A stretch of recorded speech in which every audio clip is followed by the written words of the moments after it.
Welcome in the part 3। तो आप लोगों का पार्ट 1 हो चुका था और पार्ट 2 हो चुका था। तो आप लोगों का पार्ट 1 में जो हुआ था रिवीजन, और पार्ट 2 में आप लोगों का क्वेश्चंस भी हुआ था। ठीक है, अब हम लोग पार्ट 3 करने जा रहे हैं। तो आपका अबाउट 30 क्वेश्चन तक हो चुका था। तो आज हम लोग फिर आपका 20 क्वेश्चन करवाएंगे और सब क्वेश्चन का 1-to-1 सॉल्यूशन भी होगा। तो आप मेरे साथ बने रहें। आपके लिए वीडियो तो खैर आप कह सकते हैं कि बहुत इंपॉर्टेंट है, क्योंकि जिस बच्चे का नेट का एग्जामिनेशन है उसको मैग्नेटिज्म में दिक्कत होता है। आप कोई बुक उठा कर देख लीजिए, किसी बुक में सॉल्यूशन ठीक से नहीं किया है। ठीक है, तो मैं आपको 1-to-1 सॉल्यूशन दे रहा हूँ विद डिटेल एक्सप्लेनेशन। फिर भी कोई दिक्कत हो तो आप हमसे पूछ सकते हैं, आप फिर ही पूछने के लिए। ओके, तो हम लोग आगे बढ़ते हैं बिना देरी किए, हम लोग काम शुरू करते हैं। पेन कॉपी निकाल लीजिए और फिर वैसे ही कीजिएगा, पॉज कीजिएगा, ट्राई कीजिएगा, बनाइएगा। Okay, ready. तो कंप्यूटर जी, क्वेश्चन लाया जाए और बच्चे को दिखाया जाए। तो देखा जाए, क्वेश्चन में कह रहा है कि एक closely wound solenoid of 2000 tons and the area of cross section is 1.5 10 over minus 4 meter square carries a current 2.0 ampere. It's suspended through a cylinder and perpendicular to its length, allowing it to turn a horizontal plane in a uniform magnetic field 5 Newton per minus 2 Tesla, making an angle 30 degree with the axis of the solenoid. Torque on the solenoid will be। देखिए, question तो बहुत बड़ा है, देख कर डर लगेगा कितना बड़ा क्वेश्चन नहीं बनेगा। जो क्वेश्चन बड़ा होता है ना, वो आसान होता है। दूसरी बात, जो क्वेश्चन टॉपिक हार्ड है इसमें इस्तेमाल किया टॉर्क, तो टॉर्क टॉपिक अच्छा माना गया उसको। तो टॉपिक अच्छा होता है उससे क्वेश्चन ईजी आता है। ठीक है, तो डर को निकाल दें, क्वेश्चन बहुत ईजी है। तो क्वेश्चन में कह रहा है टॉर्क, तो आपको आना चाहिए फार्मूला ऑफ टॉर्क। देखिए, तो टॉर्क का फार्मूला ये होता था, याद होगा आप लोग को, ये होता है एम क्रॉस बी।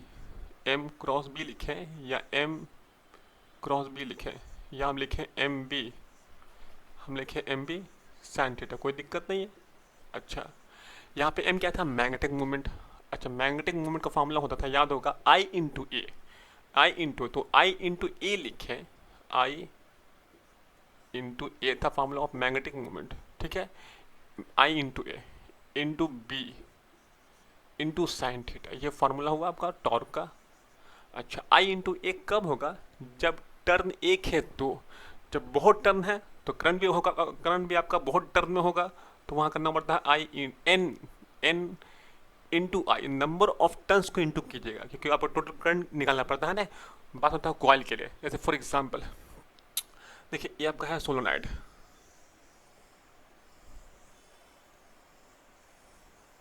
ठीक है, मान लीजिए आपका सोलोनाइड है।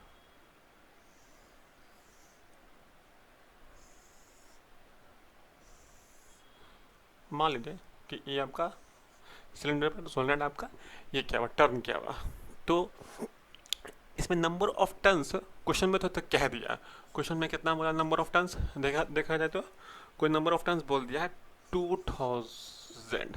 ठीक है, और इसका जो है ना, देख रहे हैं बन रहा है area of cross section coil वाला, ये दिया हुआ कितना है, देखिए तो एरिया ऑफ क्रॉस सेक्शन ये दिया हुआ कितना है, ये दिया हुआ है 1.5 10 to the power -2 -4, सॉरी -4, क्योंकि ऐसा यूनिट में तो आपको मीटर में, तो नहीं लिखे कोई दिक्कत नहीं। अच्छा, करंट कितना, जो करंट जा रहा होगा वो उसे करंट जा रहा है इसमें 2 एम्पियर आई। ठीक है, 2 एम्पियर जा रहा है करंट इसके अंदर में। और क्या दे रहा है इन्फॉर्मेशन। अच्छा, देखिए ये क्या है, देखिए आई इंटू ए होता है एरिया वेक्टर, तो हमेशा सरफेस से होता है आउटवर्ड। ठीक है, फॉर अ क्लोज सरफेस हमेशा। अब ये कह रहा है कि जो मैग्नेटिक फील्ड है ना, वो कह रहा है कि वो हॉरिजॉन्टल से 30 पर है। तो 30 पर अगर हॉरिजॉन्टल से अगर है तो आप 30, अगर ये हॉरिजॉन्टल है तो मैग्नेटिक फील्ड कैसा है, 30 पर है, 30 पर है। ठीक है, 30 पर है, तो ये कितना एंगल होगा, एंगल 30 होगा। अच्छा, इतना इन्फॉर्मेशन आपको दे दिया है, और पूछ क्या रहा है कि बताइए भाई क्या होगा, टॉर्क। और ये मैग्नेटिक फील्ड भी आपको क्वेश्चन में दे दिया है। ये दे कितना, 5 × 10⁻² टेस्ला। टेस्ला, क्योंकि टेस्ला भी ऐसा यूनिट में, ये सब ऐसा यूनिट में कहीं कोई दिक्कत नहीं है। आप डायरेक्ट पुट कीजिए, आपका आंसर आ जाएगा। तो हम निकाल रहे हैं टॉर्क। ठीक है, टॉर्क, टॉर्क का फॉर्मूला क्या होता था, एन, एन यहाँ पे कितना है 2000। ठीक है, इंटू आई, आई दिया हुआ कितना है टू एन आई ए क्या था, एरिया वेक्टर। तो यानी कि यहाँ पर जो एरिया वेक्टर है ना, असल में ये क्रॉस सेक्शन वाला एरिया है, ठीक है। यही नहीं होगा एरिया वेक्टर, तो यही नहीं होगा, यही नहीं इसका एरिया बन रहा है, कॉइल वाला एरिया, ठीक है। तो ये कितना दिया हुआ एरिया है, 1/1.5 10⁻⁻⁴, ठीक है। अच्छा, एन आई ए हो गया, बी कितना दिया हुआ है 5×10⁻², ठीक है, बी हो गया। और क्या हुआ, बी हो गया। अब आइए साइन थीटा, तो ये कितना एंगल है, साइन 30, ठीक है, हो गया। साइन थीटा कितना होता है 1/2, 1/2 कैंसिल, जो हो रहा है उसको उड़ा दीजिए, ठीक है।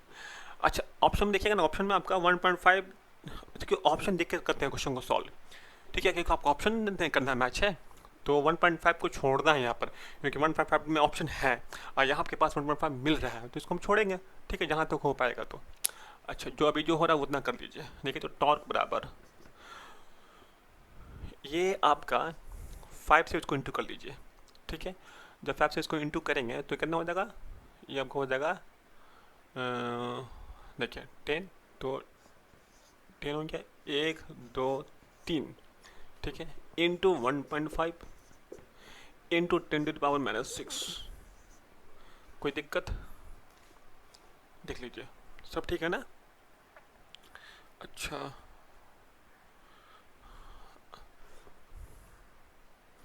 आप देखें तो कहीं कोई दिक्कत नहीं है, इसको जो उड़ रहा है उसको उड़ा दीजिए।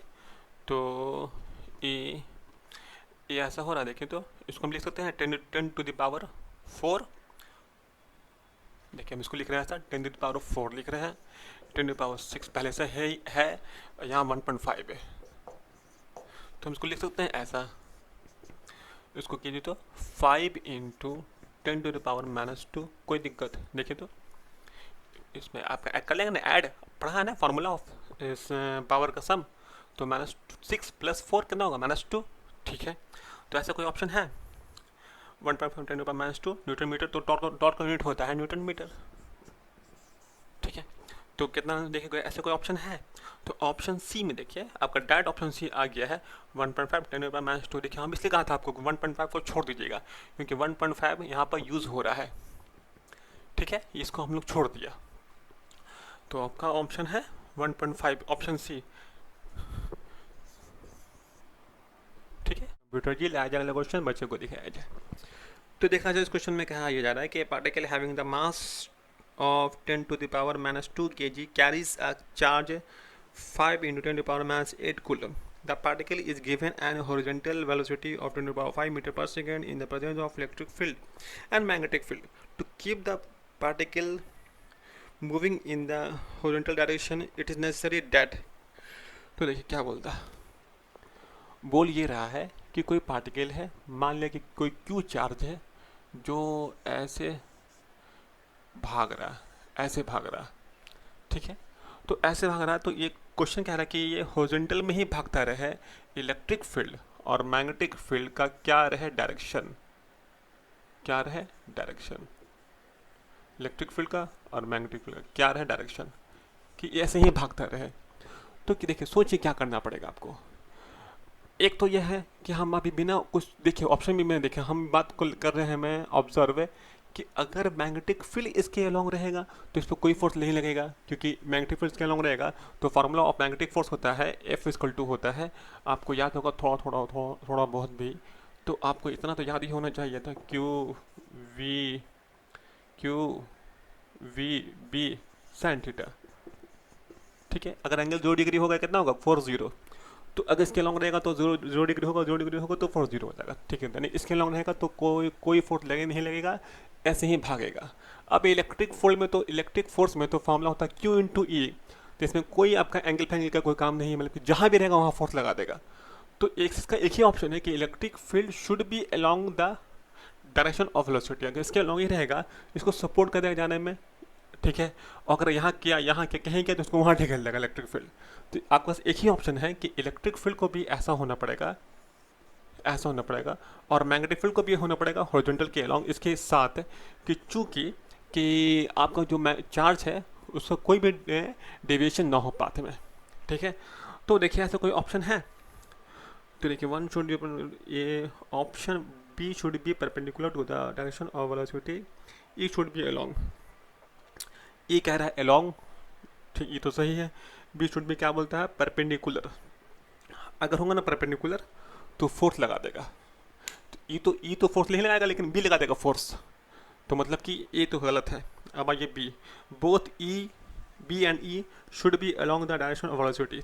ऑप्शन टू बिल्कुल सही है क्योंकि हम लोगों ने अभी चेक कर लिया है, ऑप्शन टू सही है। अच्छा, और ऑप्शन थर्ड थर्ड चेक करते हैं। बी और ई बोल रहा है mutually perpendicular and perpendicular to the direction of velocity, देखिए ये चेक करते हैं हम लोग। तो कहने का मतलब देखिए,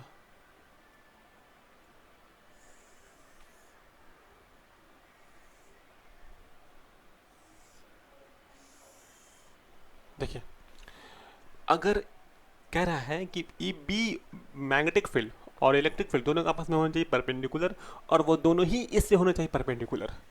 देखिए इलेक्ट्रिक फील्ड को अगर हम यहाँ ड्रॉ किया, ठीक है, मान लिया यहाँ ड्रॉ किया इलेक्ट्रिक फील्ड को, ठीक है, तो इलेक्ट्रिक फील्ड अगर आप यहाँ ड्रॉ कर दिया तो क्या इलेक्ट्रिक फील्ड इससे परपेंडिकुलर है, हाँ है। तो आपको जो मैग्नेटिक फील्ड ड्रॉ करना है वो इससे परपेंडिकुलर भी होना चाहिए, इससे भी होना चाहिए। इसका तो एक ही ऑप्शन है ऐसा, इससे भी है 90, इससे भी 90 है, ठीक है। तो अब चेक कीजिए क्या इस कंडीशन में क्या हो सकता है ऐसा कि कोई डिफ्लेक्शन ना हो। चेक कीजिए, इलेक्ट्रिक फोर्स कहाँ लगाएगा, ऊपर। इलेक्ट्रिक फोर्स कहाँ होगा, इलेक्ट्रिक फोर्स आपको ऊपर होगा, एफ ई। मैग्नेटिक फोर्स कहाँ होगा, तो वो चेक करते हैं कहाँ होगा। अगर वो नीचे आए तो ठीक है, नहीं आए तो फिर दिक्कत होगा। वी क्रॉस बी होता है फॉर्मूला, वी यहाँ, बी आगे, वी क्रॉस बी कहाँ खुला था, नीचे। तो मैग्नेटिक फोर्स कहाँ, नीचे। अगर मैग्नेटिक फोर्स नीचे है और इलेक्ट्रिक फोर्स ऊपर है तो दोनों कैंसिल हो सकता है, तो नेट इसका डायरेक्शन यही रहेगा, ठीक है। आप लोग को याद भी होगा कि स्पेस में, याद होगा स्पेस में मैग्नेटिक फील्ड इलेक्ट्रिक फील्ड होता है परपेंडिकुलर, और लाइट भागता है अलॉन्ग हॉरिजॉन्टल, दोनों का भागता है बीच बीच में। तो वो यही ये भी आपका वही केस है, तो मतलब कि ऑप्शन थर्ड भी बिल्कुल सही है। अब चेक करते हैं option four, B should be along the direction of the velocity and E should be the direction to the direction of velocity. मतलब बी कह रहा है कि भाई, बी कह रहे हैं कि वेलोसिटी के अलॉन्ग, तो बी से तो कोई फोर्स लगेगा नहीं क्योंकि बी और बी अगर वेलोसिटी के अलॉन्ग तो कोई फोर्स नहीं लगाएगा क्योंकि एंगल 0 डिग्री। लेकिन अब बोलता है कि ई शुड बी, कह रहा है कि ये शुड बी परपेंडिकुलर, मतलब कि ये अगर परपेंडिकुलर है तो इसको ढकेलने देगा ऊपर नीचे, क्योंकि कोई इसको बैलेंस करने वाला है नहीं। यहाँ पर ई को बैलेंस कर रहा है मैग्नेटिक फोर्स, ठीक है। तो ऑप्शन टू और थ्री ही सही है। तो देखिए ऐसा कोई ऑप्शन है तो ऑप्शन सी, ठीक है, नोट कीजिए। आगे बढ़ते हैं हम लोग यहाँ से, तो कंप्यूटर के लिए आ जाएगा क्वेश्चन और बच्चे को दिखाया जाए। तो देखा जाए इस क्वेश्चन में कह रहा है कि galvanometer having a coil of resistance सा 60 ohm shows full deflection when a current of 1 ampere passes through it. It can be converted into an ammeter to read the current up to 5 ampere by. Again question जो आपका है वो electrical instrument का है। It should be place in electric current, but why it is place in magnetic field I don't know. लेकिन यहाँ put कर दिया, आप क्या करें हम लोग, ठीक है। तो हम इसको सॉल्व कर रहे हैं। देखिए क्वेश्चन जो कह रहा है हम लोग वो करते हैं। बोल क्या रहा है कि गैल्वेनोमीटर हैविंग कॉइल रेजिस्टेंस, ठीक है। मतलब कि देखिए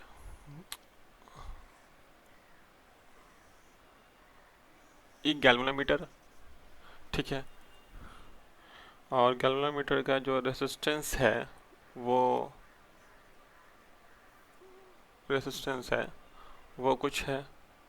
अब कह रहा है कि 1 एम्पेयर करंट पास, और इसमें जो करंट पास होगा आई जी, वो कह रहा है कितना है, आई जी कितना बोलता है 1 एम्पेयर, ठीक है। और कह रहा है कि it can be converted into ammeter, ठीक है। तो देखिए एमीटर कन्वर्ट करने के लिए, क्योंकि कोई भी आपको मैंने पहले ही पढ़ाया है, कोई भी गैल्वेनोमीटर को अगर हम लोग कन्वर्ट करते हैं एमीटर में तो उसके लिए हम लोग लगाते हैं शंट को, लगाते हैं किसको, लगाते हैं शंट को, ठीक है। शंट लगाते हैं, कैसे लगाते हैं, should be add in the parallel, तो आप लगाया शंट को, ठीक है, ये शंट है, इसको हम दिखाते हैं एस से है, ठीक है। अब बोल रहा है कि it can be converted into ammeter, कह रहा है कि ये जो एमीटर है ये रीड करे 5 एम्पियर रीड कर पाए ये एमीटर, तो क्या होना चाहिए शंट का वैल्यू, क्या रीड करे 5 एम्पियर। तो देखा जाए हमको पता है कि ये जो एमीटर बनेगा ये रीड कितना करेगा, 5 एम्पियर रीड होना चाहिए इस एमीटर से। एमीटर बोलते हैं पूरे को, तो मतलब कि इसमें जो करंट जाएगा वो 5 एम्पियर तक इसमें करंट जा सकता है, ठीक है, जा सकता है, तब तो रीड कर पाएगा, 5 से ऊपर तो जाएगा ही नहीं, तो हम इसको 5 मान लिया, ठीक है। यहाँ जो करंट गया और ये जो गैल्वेनोमीटर है ये आपका 1 एम्पियर ही लेगा, हमको पता है। तो जो वोल्ट यहाँ का होगा वही वोल्ट यहाँ का भी होगा, क्योंकि दोनों आपस में कैसा है, पैरेलल में है। तो लगा दीजिए formula V equal to I R यहाँ का भी, आई आर यहाँ का भी। तो जो यहाँ करंट गया, देखिए जो करंट यहाँ पे गया, यहाँ पर करंट गया आई जी, तो यहाँ पर देखिए यहाँ पर करंट अगर ये तो करंट लेगा 1 एम्पियर, तो अगर ये 1 एम्पियर लेगा तो ये कितना लेगा, ये लेगा 4, क्योंकि 5 जा रहा है, तो ये लेगा 4 एम्पियर। आई देखिए अगर ये आई है तो ये होगा आई माइनस, ये होगा ये अगर आई जी तो ये होगा आई माइनस आई जी, ठीक है। तो हम लगा रहे फार्मूला, तो वी आई आर, आई कितना है 1 एम्पियर इंटू आर कितना 60, ये बराबर होना चाहिए 4 इंटू शंट के, तो शंट कितना आपका आया 60/4, कितना आया 15 ओम, हो गया, बहुत इजी, ठीक है। तो देखिए ऐसा कोई ऑप्शन है, ऑप्शन सी सही आंसर है। आगे बढ़िए। तो कंप्यूटर जो क्वेश्चन दिखाया जाए बच्चे को, देखिए क्वेश्चन में कह रहा है कि magnetic force acting on a charge particle of 2 microcoulomb in a magnetic field total acting in Y direction when the particle velocity इतना इतना। तो देखिए जो दिया हुआ उसको लिख लीजिए, क्यों दिया हुआ कितना है, क्यों दिया हुआ आपका है -2 माइक्रोकूलम, ठीक है, और मैग्नेटिक फील्ड दिया हुआ है 2 टेस्ला, ठीक है। अच्छा, और आपको जो वेलोसिटी है वो दिया हुआ, वेलोसिटी एक दिया हुआ है 2I 3J 10⁻⁶, ठीक है, ये दिया हुआ कुछ है। अच्छा, मैग्नेटिक फील्ड जो है वो कहाँ वाई का डायरेक्शन में है, कहाँ डायरेक्शन ऑफ वाई, वाई का मतलब होता है जे कैप, ठीक है। तो देखा जाए आप सोचिए फोर्स को जो फार्मूला होता है, फार्मूला ऑफ फोर्स वो होता है क्यू वी क्रॉस बी या Q V cross B sine theta, यही नहीं होता है फार्मूला ऑफ फोर्स, ठीक है। तो सोचिए कि साइन थीटा फार्मूला में आता है, तो जो मैग्नेटिक फील्ड का कंपोनेंट और जो कंपोनेंट आपका वेलोसिटी का जो कंपोनेंट होगा, तो वो दोनों कंपोनेंट अगर सेम हो जाएगा तो एंगल हो जाएगा 0 डिग्री, तो तब आंसर देगा 0। तो कौन सा कंपोनेंट लेंगे हम लोग फोर्स के लिए, तो जो परपेंडिकुलर होगा। तो कौन सा कंपोनेंट परपेंडिकुलर है, आई के जे, तो जे तो है ही, ये बोला ये जे तो नहीं लेंगे हम लोग, क्या लेंगे, आई लेंगे, यानी कि वेलोसिटी का हम लोग लेंगे आई कंपोनेंट 2I 10⁻⁶, ठीक है। ये कहाँ पर है 2I, तो ये आई के अलॉन्ग है, ठीक है। एक कंपोनेंट इसका जे के अलॉन्ग भी है, लेकिन 3 इंटू 10⁻⁶ जे, तो ये तुम लोग लेंगे नहीं क्योंकि ये कंपोनेंट से आपको फोर्स 0 आने वाला है। तो हम लोग तो पूछा फोर्स है, ठीक है। अब निकालते हैं हम लोग वैल्यू, देखिए क्यू कितना लें हम लोग, क्यू लेंगे -2 10⁻⁶ माइक्रोकूलम, क्यू वी कितना लेंगे, वी लेंगे 2 इंटू 10⁻⁶, ठीक है। क्यू वी बी कितना लेंगे 2, ठीक है। देखिए कौन कट रहा है, ये से कट गया, इसका आंसर आया -4, ये आया -4, ये सॉरी 4 8 आया, क्या आंसर आया 8 आंसर आया, ठीक है। अब देखते हैं कि इसका कहाँ होगा डायरेक्शन, देखिए तो कहाँ होगा डायरेक्शन इसका,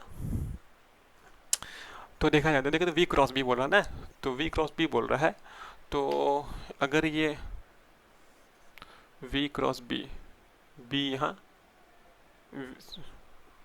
सॉरी वी को यहाँ मान लीजिए, वी यहाँ, वी कहाँ कौन माना हम लोग है, माना आई में, तो वी माना आई में और ये जे में ये माना, लेकिन तो कहाँ आ रहा डायरेक्शन, इसका डायरेक्शन आ रहा था जेड, कहाँ आ रहा है जेड, वी क्रॉस बी, ठीक है। ये आई है, ये जे है, तो ये जेड है, जेड में आ रहा है, जेड में, लेकिन जेड में आ रहा है तो डायरेक्शन जेड होना चाहिए था, लेकिन यहाँ माइनस साइन लगा हुआ है ना, तो घुमा देगा।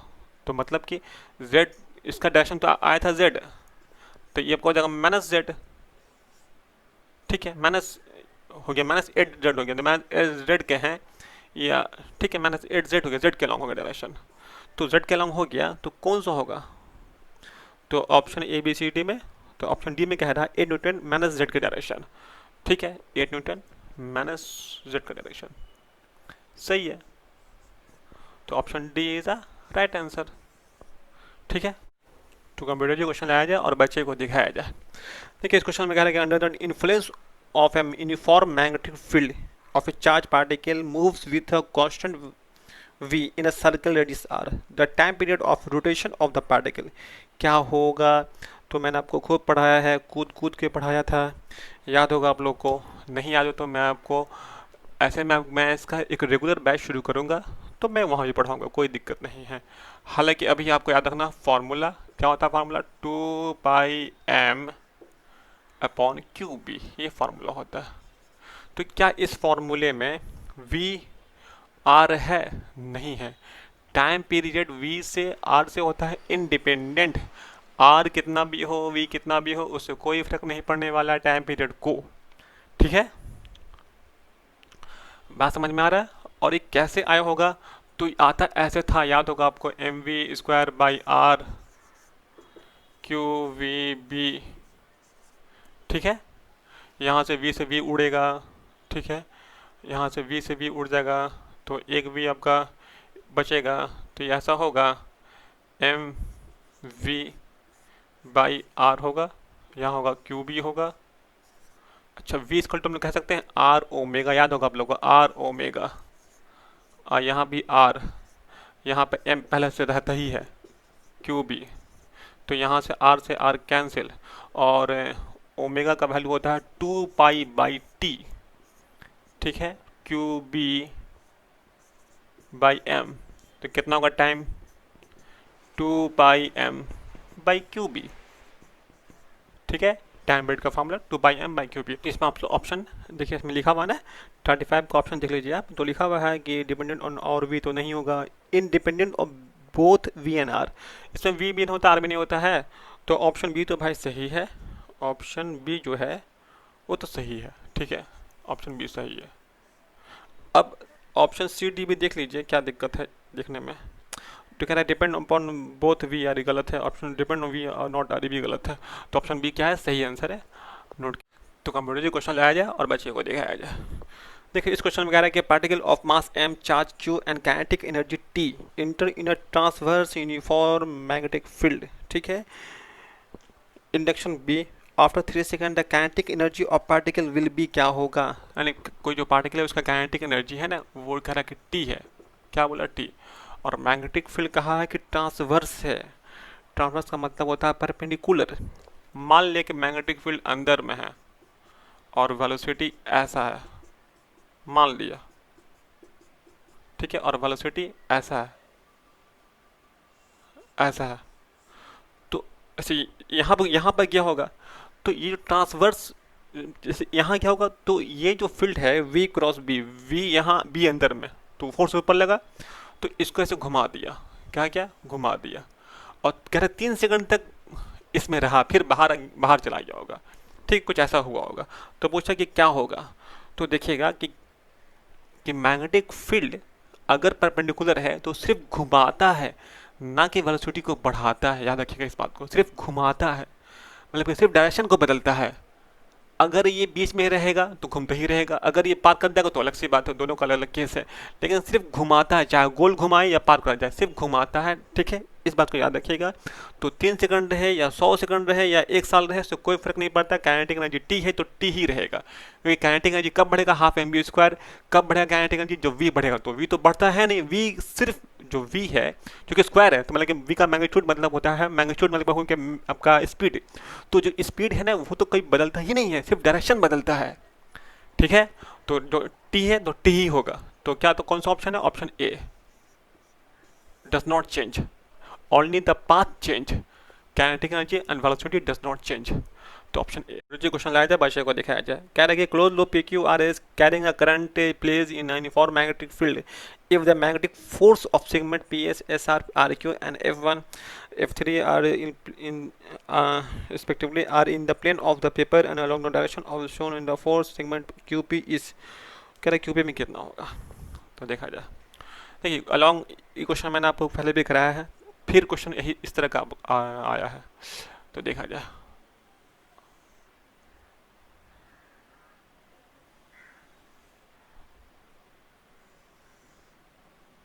ठीक है, कुछ यूं है, यहाँ पर इस पर लगा फोर्स F2, S है, R है, P है, Q है, इस पर लगा फोर्स SR, इस पर लगा फोर्स F1, इस पर फोर्स F3, और ये बोल रहा है, और PQ फोर्स पूछ रहा कितना होगा।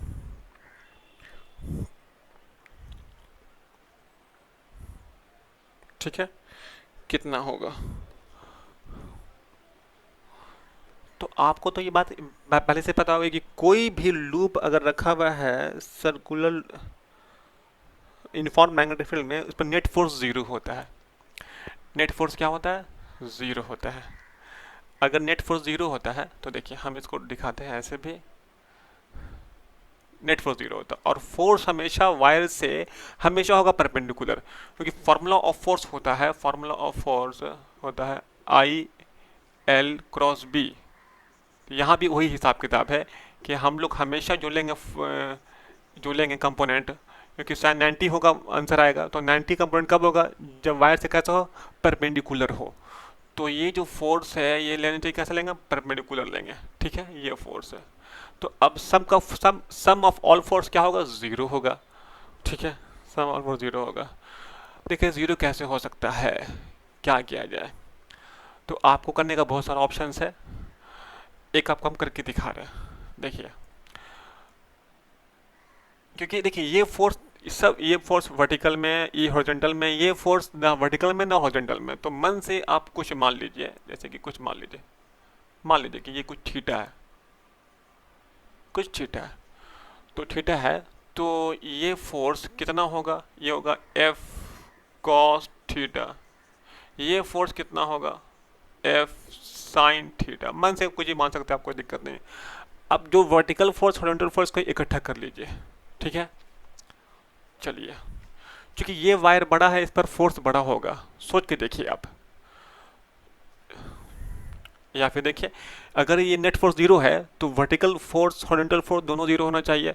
तो हॉरिजॉन्टल फोर्स में एक ये है, एक ये इस साइड है, तो इधर कितना है, F3, दोनों बराबर रहना चाहिए, यानी कि F cos theta plus F1 बराबर होना चाहिए F3। तब तो ये नेट फोर्स जीरो होगा, दाएं का फोर्स बाएं का फोर्स बराबर होगा, तब तो जीरो होगा।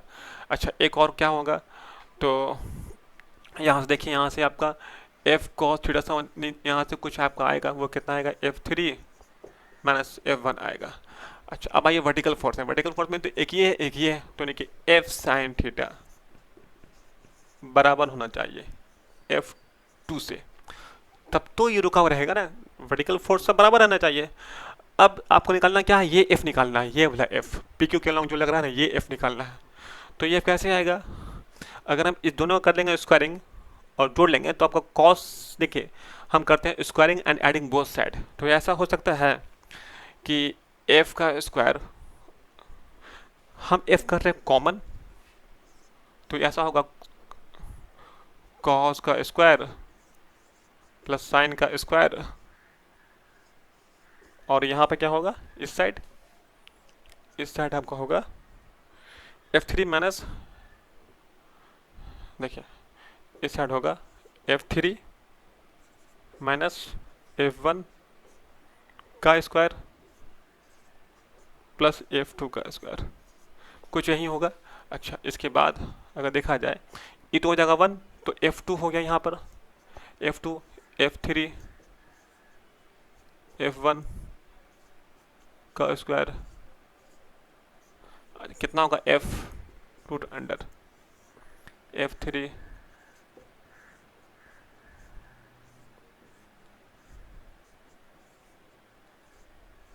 ठीक है, देखिए एक तो तरीका ये आपका आंसर आने का। देखा जाए से कौन सा ऑप्शन है, F3 F3 minus F1 minus F2, तो गलत गलत, F3 minus F1 plus F2। तो ऑप्शन डी देखिए, F3 माइनस F1 भी है प्लस F2 का स्क्वायर भी, तो ऑप्शन डी राइट आंसर। देखिए इसको करने का एक तरीका और भी है, क्योंकि लेंथ से होता है प्रोपोर्शनल, ठीक है, फोर्स लेंथ से होता है पर क्या, फोर्स लेंथ से होता है प्रोपोर्शनल, ठीक है। तो देखिए ये जो लेंथ है ना, ये आपका, ये लेंथ, जो लेंथ ये होगा, लेंथ से प्रॉब्लम, जिसको हम जो भी लेंथ, इसको हम कहा L2, ये लेंथ कितना होगा, अगर ये पूरा लेंथ है, अगर ये पूरा लेंथ इस लेंथ पर लगा फोर्स L1, तो ये पूरा L2 है, तो ये पूरा अगर F3 तो फोर्स L माना कि ये माना L3, तो ये होगा ऐसा L3 माइनस L2 होगा, ये तो L2 है और ये पूरा L3, तो L3 माइनस L2, तो इसका स्क्वायर इसका स्क्वायर इसका टू, ये होगा इसका स्क्वायर। तो वैसे भी आपका आंसर आ जाएगा शॉर्टकट में, करना है तो, वरना कोई बात नहीं, आप ऐसे भी सॉल्व कर सकते हैं। ये क्वेश्चन दिखाया जाए बच्चे को। देखिए इस क्वेश्चन में कह रहा है कि एक galvanometer of resistance 50 ohm is connected to a battery 3 volt along with a resistance 290 2095 9015 series. A full scale deflection of 30 division is obtained in galvanometer. In order to reduce the deflection of 20 division, the resistance in series should be क्या होना चाहिए। देखिए again question जो है वो कहाँ से है, इलेक्ट्रिकल इंस्ट्रूमेंट, जो कि यहाँ नहीं होना चाहिए था, इसको होना चाहिए था आपका इलेक्ट्रिक करंट में, बट दे दिया। खैर देखिए, देखिए ये गैल्वेनोमीटर है,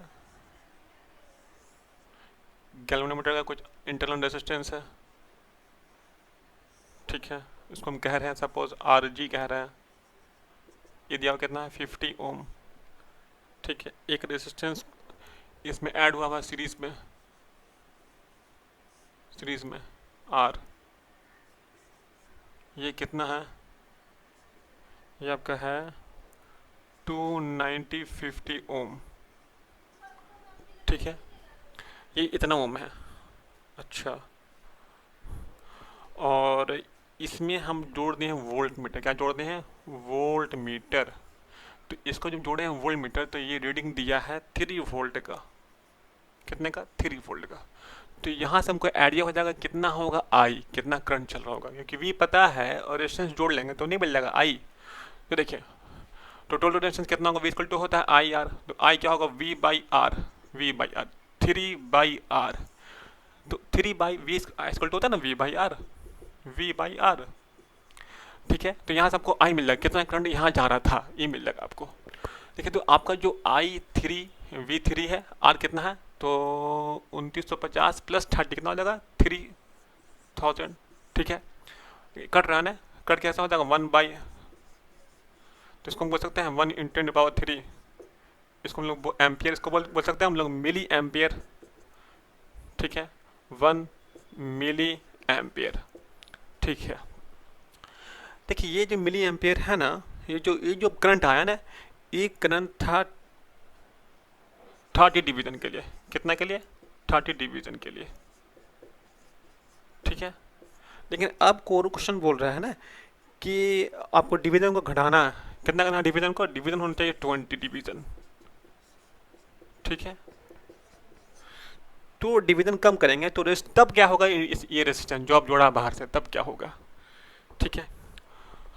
देखिए 1 मिली एम्पियर करंट जा रहा था, तो उसमें 30 डिवीजन था, तो अब क्या करते हैं कि 30 डिवीजन था तो 1 मिली एम्पियर करंट था, हमको चाहिए एक डिवीजन, तब कितना होगा 1/30 मिली एम्पियर। लेकिन हम ये तो हम इतना निकाल लिया, एक का निकाल लिया, अब हमको निकालना 20 का है, तो कितना होगा 20 डिवीजन का, 20 डिवीजन में कितना होगा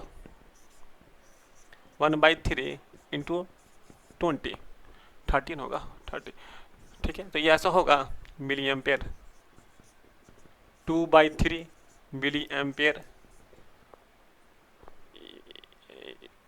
उड़ गया, ठीक है, 2/3 मिली एम्पियर। अच्छा 2/3 मिली एम्पियर, तो मतलब ये है कि उसमें जो करंट है वो इतना है, इतना आपको पता चल गया करंट कितना, करंट पता चल गया इस बार, ठीक है। पहले चला था पता वोल्ट, अब पता चला आपको करंट है, करंट इतना। तो हम लोग पढ़ा ना फार्मूला इक्वल टू होता है वी, हम लोग पढ़ा फार्मूला ओम्स लॉ का फार्मूला वी इक्वल टू होता है आई आर। आई आर आपको आई पता है, आपको निकालना आर है। आर देखिए जो वोल्ट मीटर जिससे आप मेजरमेंट किया था वो तो वोल्ट मीटर, जो वोल्ट मीटर है वो तो वोल्ट मीटर 3 वोल्ट का ही रहेगा, वो तो चेंज होगा ही नहीं। तो वोल्ट आपको 3 मानना है, 3 मानना है। ठीक है, वोल्ट कितना मानना है 3। तो वोल्ट कितना रहा आपका, आपको निकालना आर है, तो वोल्ट रहा आपका 3। आई कितना आ गया है, बीट डिवीजन में कितना आपका आई है, तो 2/3, 2/3। ठीक है, मिली एम्पियर में 10⁻³ तो ये चला गया ऊपर, तो ये ऐसा हो जाएगा ना, ये चल जाएगा ऊपर, तो 9/2 इंटू 10⁻³ तो ये ऐसा हो जाएगा 40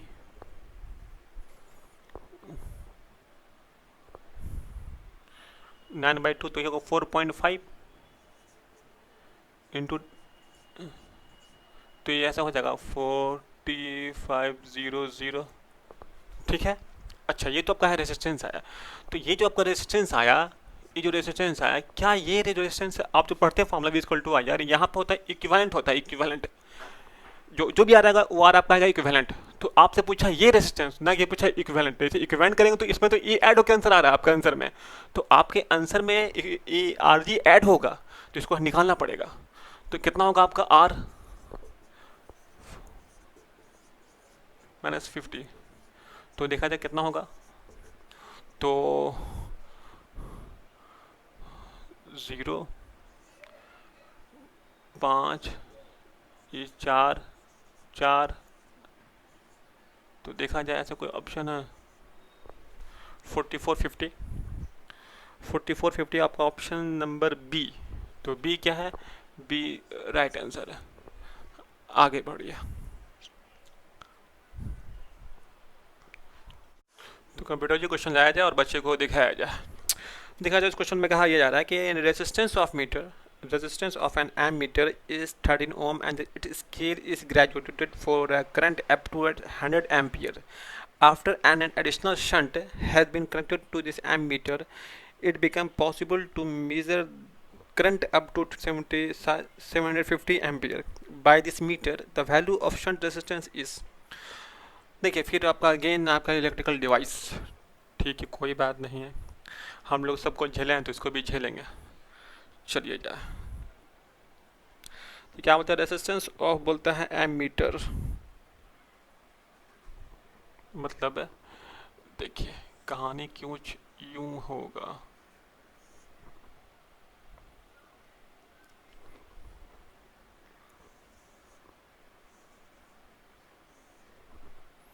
ठीक है।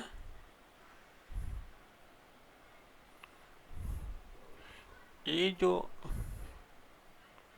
ये एमीटर है, अच्छा ये कोई एमीटर है, एंड क्या एमीटर में होता क्या था कि गैल्वेनोमीटर में एक लगाते थे रेजिस्टेंस जो उसके होता था पैरेलल में, तो ये सब हो चुका होगा। इस पूरे सेटअप को हम बोल रहे हैं एमीटर, ठीक है। इस पूरे सेटअप को हम लोग क्या बोल रहे हैं, एमीटर बोल रहे हैं। जिस एमीटर का जो रीडिंग है वो कितना रीडिंग कर सकता है, तो वो कर सकता है 100 एम्पियर तक रीडिंग कर सकता है। अच्छा इसमें जो रेजिस्टेंस है वो रेजिस्टेंस कितना है, रेजिस्टेंस कितना है आर, तो रेजिस्टेंस कितना है 13 ओम। तो सवाल ये बोलते हैं, क्वेश्चन में ये बोल रहा है कि हमको मेजरमेंट करना है 750 एम्पियर, तो हम कितना, तो बोला कि हम कितना शंट इसमें लगा दें। हाँ, देखिए ये जो एमीटर है, इस एमीटर में रीडिंग कमी है, 100 एम्पियर तक रीडिंग हो पा रहा है। तो हम क्या करें, तो हमको अगर इस गैल्वेनोमीटर का जो इसका पूरा का जो सेटअप होगा ना, इसके अंदर ऑलरेडी पहले से शंट होगा, लेकिन अभी हमको उसका जिक्र नहीं करना, हमको जिक्र करना है कि भाई यही आपका एमीटर है और इसमें हमको करना है कन्वर्ट, इसको किसमें फिर करना कन्वर्ट एमीटर में, ठीक है। तो इसमें आप लगाइएगा शंट, शंट लगा दिया, इसमें शंट लगाया, तो इसमें कितना करंट बोल रहा है, अब कितना करंट होना चाहिए, करंट होना चाहिए 750, इसको होना चाहिए मेजरमेंट करंट का, ठीक है। तो मतलब अगर देखिए अगर 750 इसमें आ रहा होगा इसमें, तो ये जो पोर्शन है, जो पोर्शन पहले से था, पहले से सपोज इसको हम कह रहे हैं आई, और इसमें जो जा रहा है मीटर के हैं या इसको गैलोमीटर के हैं या आई जी बोले, ठीक है। तो जो आई जी है वो कितना है आपका, ऐसे भी देख सकते हैं आई जी कितना आपका 100 एम्पियर, आई कितना 750 है। तो जो इसका वोल्ट होगा वो इसका वोल्ट होगा, वोल्ट बराबर होगा। तो आई आर, तो आई आर, आई कितना बताया, आई कितना, तो यहाँ पर आई है 100 इंटू आर कितना 30, ये वोल्ट 100 इंटू 30 ये वोल्ट। अच्छा अब ये वोल्ट कितना होगा, तो यहाँ पर कितना जाएगा आपका करंट, तो यहाँ पर आई जी गया है तो यहाँ होगा आई माइनस आई जी। इसका मतलब कि करंट गैल्वेनोमीटर बना हुआ है ना, या एमीटर जो बोलिए आप, इतना इनटू एस, विस्कल होता है फार्मूला आई आर, तो ये होगा। अच्छा यहाँ आपको पता है ना आई जी जो है वो दिया हुआ 100 एम्पियर, सो कल से सब्ट्रैक्ट, तो कितना एस होगा, तो आई माइनस आई जी, तो आई कितना था आपका 750 माइनस ये होगा 650, आई कितना है 750, ये कितना है 100, जब इसको घटाएंगे आई माइनस आई जी, तो 650 माइनस 100 कितना होगा 650। अच्छा ये से ये कैंसिल, 13 5 जा 65, 5 2 जा, तो क्या आंसर आया 2 ओम।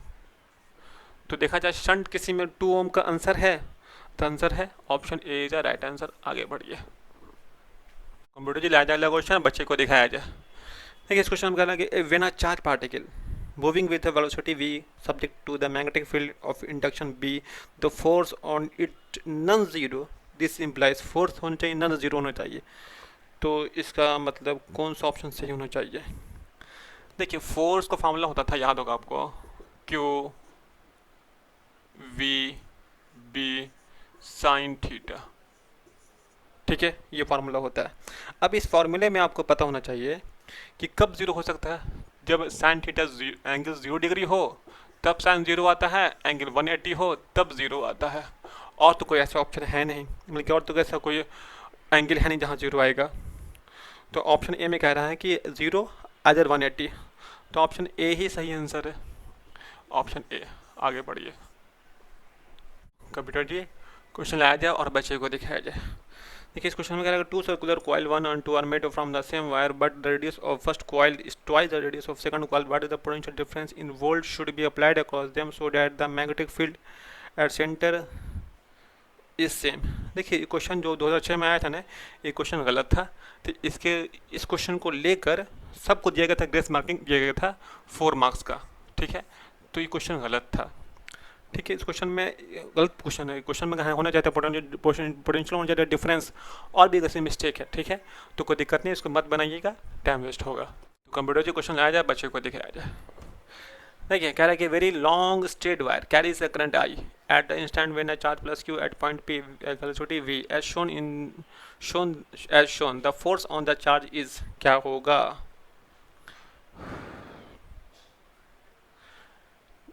देखिए करंट यहाँ जा रहा है, करंट यहाँ है, तो इस करंट के वजह से मैग्नेटिक फील्ड कहाँ होगा, करंट यहाँ, जहाँ करंट होगा वहाँ थंब रखिएगा अंदर होगा, यहाँ निकालिएगा मैग्नेटिक फील्ड कहाँ होगा, अंदर होगा, ठीक है। और अगर मैग्नेटिक फील्ड अंदर होगा, इसके वजह से मैग्नेटिक फील्ड अगर अंदर होगा तो देखा जाए कि पार्टिकल भागा ऐसे रहा, v इसका इधर है, ठीक है, भाग ऐसे रहा, तो कहाँ लगेगा force, v cross b, v cross v, v यहाँ b अंदर में है, ऊपर लगा फोर्स, फोर्स ऊपर लगेगा, आपको मैग्नेटिक फोर्स कहाँ लगेगा, ऊपर, ठीक है। अच्छा तो देखिए ऑप्शन में कह रहा है कि कहाँ, अलोंग y अलोंग x, कहाँ पर, तो अलोंग ओ वाई, और चूंकि चार्ज प्लस में है तो फोर्स भी प्लस होगा, तो अलोंग ओ वाई, तो देखिए लिखा मैंने ऐसे वाई एक्स वाई करके, एक्स वाई है तो ओ है, तो इसके अलोंग भाग रहा है, अलोंग ओ वाई के भाग रहा है, तो कौन सा option, option A along O Y, ठीक है। आगे बच्चे को दिखाया जाए। देखा जाए क्वेश्चन में कह रहा है कि an electron moves in a circular orbit, कोई सर्कुलर ऑर्बिट में मूव कर रहा है, ठीक है। देखिए मान लें कि कोई इलेक्ट्रॉन है जो सर्कुलर ऑर्बिट में मूव कर रहा है, ठीक है, मान लिया, चलिए मान लिया। अगर इलेक्ट्रॉन यहाँ है तो करंट यहाँ, देखिए इलेक्ट्रॉन यहाँ है तो करंट यहाँ होगा, उल्टा होता है, ठीक है। तो करंट यहाँ चल रहा होगा, तो करंट चल रहा होगा तो यहाँ पर कुछ होगा, भी तो होगा मैग्नेटिक फील्ड, ठीक है, मैग्नेटिक फील्ड भी तो होगा। तो कह रहे कि it produce magnetic field at centre B, the radius of the circle is proportional. जो सर्कल का रेडियस होगा ये क्या होगा, ये बताइए इसको आप। तो हम लोग ये पढ़ा था आई बराबर होता है क्यू बाई टी, ठीक है, होता है। और हम लोग ये पढ़ा है क्यू बाई टी होता है, और आपको चाहिए था रेडियस का फार्मूला बी, और इसके भी देखिए आपको कितना होता है magnetic field at centre, current I है तो कितना होगा सेंटर पर, मान लें कि कुछ आर रेडियस है, तो क्या होगा इसका मैग्नेटिक फील्ड का formula, mu naught I two R, ठीक है, mu naught I two R. अब आई जो है वो क्यू बाई टी होगा, आर, ठीक है, आई क्या होगा Q by T, R Q by T. अब क्यू बाई टी होगा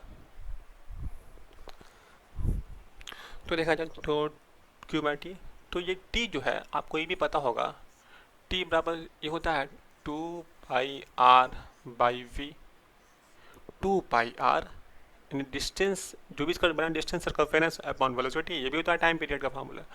तो उठाकर डाल दीजिए, देखिए म्यू नॉट क्यू को, तो क्यू को छोड़ दीजिए, टू आर क्यू, ये होगा two pi R, two pi R by V, तो वी चल रहा होगा ऊपर, यहाँ से निकाल रहे हैं आर, देखिए तो ये ऐसा होगा, ई होगा आर स्क्वायर, ई चल रहा ऊपर ही नीचे आ जाएगा, तो हम कह सकते हैं आर स्क्वायर बराबर, तो आपको तो ये सबका काम नहीं फिर भी लिख दे रहे हैं, म्यू नॉट क्यू वी, और ये हो जाएगा फोर पाई बी। तो जो आर आया, आर ऐसा आया, इसको इस तो सब का आपका है, इस सब चीज़ आपका कांस्टेंट है, तो आर ऐसा आया रूट अंडर, यानी कि root under v by b के प्रोपोर्शनल आया आर। तो देखिए ऐसा कोई ऑप्शन है, वी बाई बी का प्रोपोर्शनल है, v by b option C, right answer v by b, C को पैक कर लीजिएगा, ठीक है। आगे बढ़ते हैं, बेटा जो क्वेश्चन लाया जाए और बच्चे को दिखाया जाए। देखिए इस क्वेश्चन में कहा जा रहा है कि galvanometer of 50 ohm resistance has 25 division, a current of 4 into 10 power 4 minus 4 ampere gives a deflection of 1 division. To the convert this galvanometer into a voltmeter having the range of 25 volt, it should be connected with a resistance. तो आपको तो पता होगा कि अगर ये galvanometer है अगर, ठीक है, और इसका जिसका रेजिस्टेंस जो है वो कितना है, तो वो आपका है 50 ओम, 50 ओम, ठीक है। अच्छा, और 25 डिवीज़न का है, कितना डिवीज़न का है, 25 डिवीज़न, इस गैल्वेनोमीटर में 25 डिवीज़न है, ठीक है। अच्छा, current 4 current ampere give deflection of 1 division, एक डिवीजन इतना करंट डिफ्लेक्शन दे देगा, तो कन्वर्ट, ठीक है। तो देखिए, और कह रहा है कि 25 वोल्ट का आपको बनाना है इस गैल्वेनोमीटर को, कितना बनाना है वोल्ट, कितना होना चाहिए वोल्ट मीटर का वोल्ट रेंज, तो होना चाहिए 25 वोल्ट वी, ठीक है। तो देखा जाए तो एक डिवीज़न में 4 इंटू 10⁴, एक डिवीज़न में वन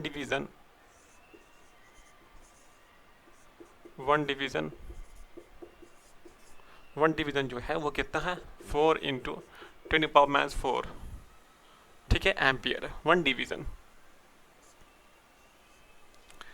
तो सोचिए कितना होगा आपका, कितना होगा 25 डिवीज़न, तो करंट यानी कि 25 डिवीज़न इसमें है, तो 25 डिवीज़न इसमें करंट जा सकता है मैक्सिमम, तो हम क्या लिखेंगे, आई जी 25 इंटू 4 इंटू 10⁻⁴, कितना तो एक डिवीजन का, इसमें 25 डिवीजन है, तो इसमें कितना करंट जाएगा 25 डिवीजन की वजह से? इसमें जाएगा 100 -4, तो ये ऐसा हो जाएगा 10⁻⁻2 एम्पियर, 10⁻+2, और ये -4 कट जाएगा तो -2 आएगा।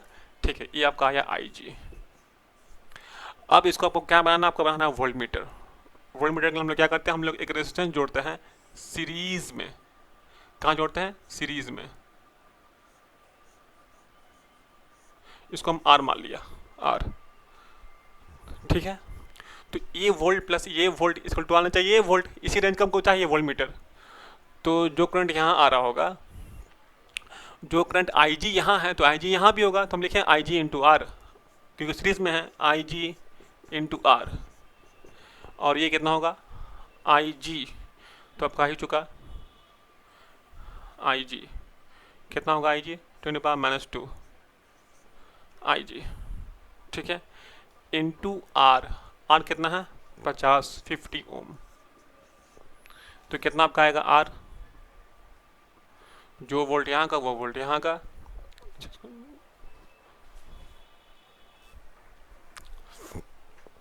ठीक है, तो आपका IG आ गया, तो IG इतना होगा।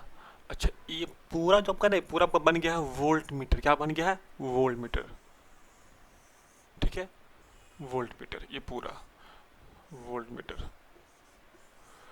तो जो वोल्ट ये होगा वही वोल्ट ये होना चाहिए। तो इसका जो रेजिस्टेंस है, इस पूरे वोल्ट मीटर का जो रेजिस्टेंस है पता नहीं कितना है, उसको हम मान लेते हैं कुछ R'। तो I पता है, IR, IG इंटू R'। ठीक है, बराबर कह रहा है कि जो वोल्ट मीटर है इसका कितना रेंज है? 25 है, तो 25 होगा। तो कितना पाएगा? R' 25 बाई कितना है? IG, तो IG 10⁻⁻2 है, तो कितना आ रहा है? ऊपर चल जाएगा ये, तो ये हो जाएगा 2, तो ये आपका हो जाएगा 2500। लेकिन ये इस R' में, ये जो आप लिखा R', इस R' में आपका जो वोल्ट मीटर का रेजिस्टेंस है जो बाहर से लगाया है, प्लस इसमें RG भी ऐड है। इसमें ये भी तो RG भी तो ऐड है ना, इसका ये रेजिस्टेंस दोनों ही ऐड, दोनों को मिला के आंसर आया है। तो आपको तो निकलना सिर्फ क्या है? R है, तो R कितना होगा? R' माइनस RG, तो R' कितना? तो 2500 माइनस RG कितना है? 50 है, तो ये आपका आ रहा है 2450। ठीक है, 2450 आपका क्या आया? R आया, तो ये आंसर आया 24। देखिए, तो ऐसा कोई ऑप्शन है, आंसर है 2450, 2450 ऑप्शन बी। अच्छा, पूछा है, ये पूछा है सीरीज में है, शंट है, कैसा है? तो 2425 जो हम लगाते हैं सीरीज में वो कभी शंट नहीं होता है, शंट हमेशा होता है पैरेलल में, तो ये शंट नहीं है, कंफर्म बात है। ठीक है, तो 2450 option D is right answer है। ठीक है, इसे बोलते हैं लोड। आगे बढ़िए, जो क्वेश्चन दिखाया जाए बच्चे को, तो कह रहा है तो convert a galvanometer into volt meter, one should be connect. ठीक है, one should be connect high resistance in series with galvanometer. देखिए, आपको कन्वर्ट करना क्या था? कन्वर्ट करना था गैल्वेनोमीटर को वोल्ट मीटर में। तो वोल्ट मीटर मैंने आपको पहले भी बहुत बार बता चुका हूँ कि वोल्ट मीटर के लिए एक हाई रेजिस्टेंस को लगाते हैं सीरीज में गैल्वेनोमीटर से। ठीक है, अब इसको सोचना ही नहीं कुछ और बात। तो ऑप्शन ए आपको दिख रहा है, साफ लिखा हुआ इजी जी वर्ड में कि high resistance in series with galvanometer, तो option A is the right answer. हो गया, क्यों और क्यों पढ़ेंगे, क्यों क्वेश्चन आया जाए बच्चे को दिखाया जाए। देखिए, इस क्वेश्चन में कह रहा है कि a charge particle move through a magnetic field in the direction perpendicular to it, then speed of particle remain same, direction of particle remain unchanged, velocity remain unchanged। तो देखिए, तो कौन सा ऑप्शन सही होगा? जब किसी चार्ज पार्टिकल को आप फेंकते हैं, किसी मैग्नेटिक फील्ड से फेंकते हैं परपेंडिकुलर में, तो वो घूमता है गोल गोल। जब गोल घूमता है तो उसका वेलोसिटी बदलता है, और एक्सेलरेशन वेलोसिटी में दोनों में होता है डायरेक्शन, तो दोनों ही बदलेगा। मैग्नीट्यूड नहीं बदलता, सिर्फ बदलता डायरेक्शन है। ठीक है, तो एक्सप्रेशन तो रिमेन अनचेंज गलत है, ये भी वेलोसिटी रिमेन अनचेंज ये भी गलत है क्योंकि चेंज होता है। अच्छा, डायरेक्शन और पार्टिकल रिमेन अनचेंज ये भी गलत है क्योंकि डायरेक्शन भी बदलता है पार्टिकल का। तो स्पीड अनचेंज, ऑप्शन ए सही, स्पीड नहीं बदलता है। ठीक है, ऑप्शन ए सही है। बेटा जी क्वेश्चन लाया जाए और बच्चे को दिखाया जाए। देखिए इस क्वेश्चन में कह रहा है कि a long solenoid carrying a current produce a magnetic field B along the axis if the current is double and the number of turns per centimetre is half the new value of the magnetic field क्या होगा।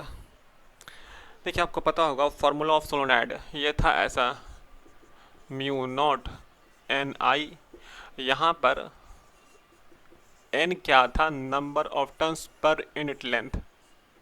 ठीक है, अब तो question में ये बोल रहा है कि the current is double, number of turns is half, number of turn आधा हो गया, करंट डबल हो गया।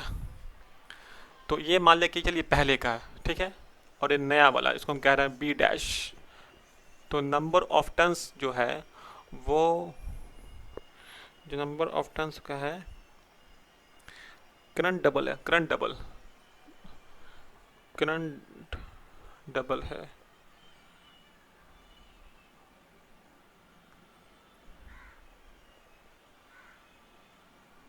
नंबर ऑफ टर्न्स आधा हो गया, नंबर ऑफ टर्न्स एन हो गया, n/2 आधा हो गया, करंट डबल हो गया, आई था तो 2i हो गया, एल वही रहा है। तो इन्होंने तो कट जाएगा ना, एल से एल कैंसिल हो गया। तो फिर आपको जो बी डैश है वो वही आया, म्यू नॉट n/l आई। तो ये इक्वल टू हो गया बी के। ठीक है, तो नया मैग्नेटिक फील्ड में कोई चेंज नहीं है। तो ऑप्शन बी लिख रहा है ना कि बी ही आंसर होगा, तो बी आंसर, तो ऑप्शन बी। आगे बढ़िए, तो कंप्यूटर जी क्वेश्चन लाया जाए, बच्चे को दिखाया जाए। A charge cube move in a region where electric field and magnetic field both exist है in the force on it. तो आपको पता है ना, पढ़ा था ना लॉरेंस फोर्स ने भी देखिए, या फिर ऐसे भी सोचिए कि जब दोनों होगा तो दोनों ही करेगा एग्जैक्ट, तो दोनों करेगा तो एक क्यू इंटू ई भी होगा, एक इलेक्ट्रिक फोर्स भी होगा, एक मैग्नेटिक फोर्स भी होगा, क्यू वी क्रॉस बी भी होगा, दोनों ही होगा जब दोनों करेगा एग्जिस्ट। तो कौन सा ऐसा ऑप्शन है? ऑप्शन ए तो नहीं, बी में दोनों हैं, सी में उल्टा लिखा हुआ, बी क्रॉस बी नहीं होता, वी क्रॉस बी होता है, ए डी भी गलत है, तो ऑप्शन बी राइट आंसर। आगे बढ़िए, तो कंप्यूटर जी क्वेश्चन लाया जाए, बच्चे को दिखाया जाए। देखिए इस क्वेश्चन में कह रहा है कि मैग्नेटिक फील्ड और for of a given length of wire of a single turn of a coil its centre is B, then its value for 2 turns coil for the same wire is क्या होगा। मान ले कोई wire है, ठीक है, उसका हम अगर करते हैं सर्कुलर टर्न, ठीक है, इसका आर मान लिया, टर्न किया, तो इससे कितना होगा मैग्नेटिक फील्ड, तो आपको याद होगा formula, mu naught I two R. अच्छा, इसमें अगर हम लोग ले आए, पाई इंटू कर ले, यहाँ भी, तो ये जो देख रहे हैं ये आपका बन जाएगा सर्कमफेरेंस। क्या बन जाएगा? सर्कमफेरेंस। तो हम कह सकते हैं सर्कमफेरेंस को हम इसको हम एल मान लेते हैं, इस पूरे लेंथ को, सर्कमफेरेंस को। तो म्यू नॉट आई, ये हो गया आपका एल, और ये हो गया पाई, तो आपकी एल के टर्म में आ गया। ठीक है, अच्छा सवाल बोलता है कि आप 2 टर्न कर दिया, तो आप अगर इसका 2 टर्न कीजिएगा तो अब एक बार इतना बड़ा होगा तो वो तो और छोटा ही ना होगा, कुछ छोटा ही होगा, और ये कितना है, 2 टर्न है। ठीक है, अब जो है ना करंट, आपका करंट वो है 2i, क्योंकि एक टर्न में आई, 2 टर्न में 2i करंट हो गया। तो लिखिए फार्मूला, इसका रेडियस जो है ना वो r नहीं है, वो चूंकि r घट गया इससे, तो ये इसको बोलेंगे r डैश। लेकिन आपको पता है कि इसका जो है ना सर्कमफेरेंस वो कितना है, 2 पाई r डैश, 2 पाई r डैश, इसका एक सर्कमफेरेंस है, तो ये दो टर्न है, तो इंटू 2 कर लेंगे, और 2 जब टर्न करेंगे तो इसका लेंथ इसके लेंथ के बराबर आना चाहिए, तो इक्वल टू एल। तो कितना आएगा, 2 पाई r डैश l/2 डाल दीजिए यहाँ पर। तो इसका हम लिख रहे हैं मैग्नेटिक फील्ड का फॉर्मूला, इसका म्यू नॉट आई पाई, इसका कितना आया है लेंथ, इसका लेंथ है वो कितना आया है, इसका लेंथ 2 पाई r डैश l/2 आया है, तो l/2।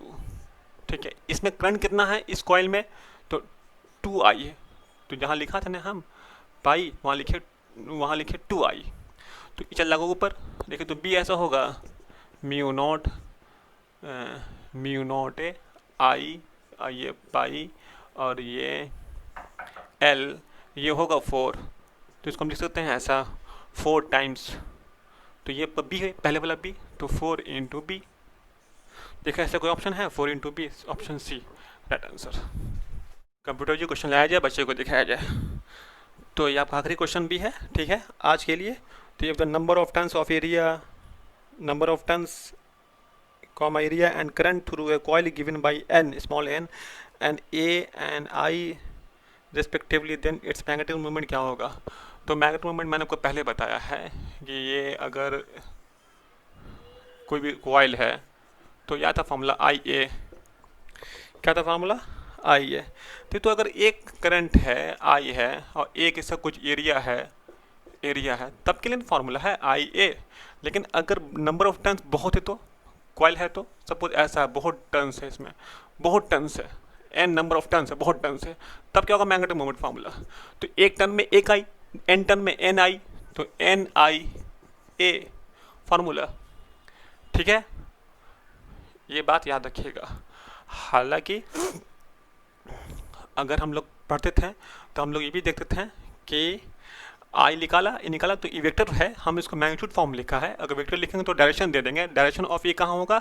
हमेशा आउटवर्ड या डाउनवर्ड। ओपन के लिए आप जहाँ चाहे वहाँ ले सकते हो, कोई दिक्कत नहीं है। हम मान रहे हैं, आप मान लिए ऊपर, हम मानते हैं ऊपर, कोई दिक्कत नहीं एरिया वेक्टर का डायरेक्शन ऑफ।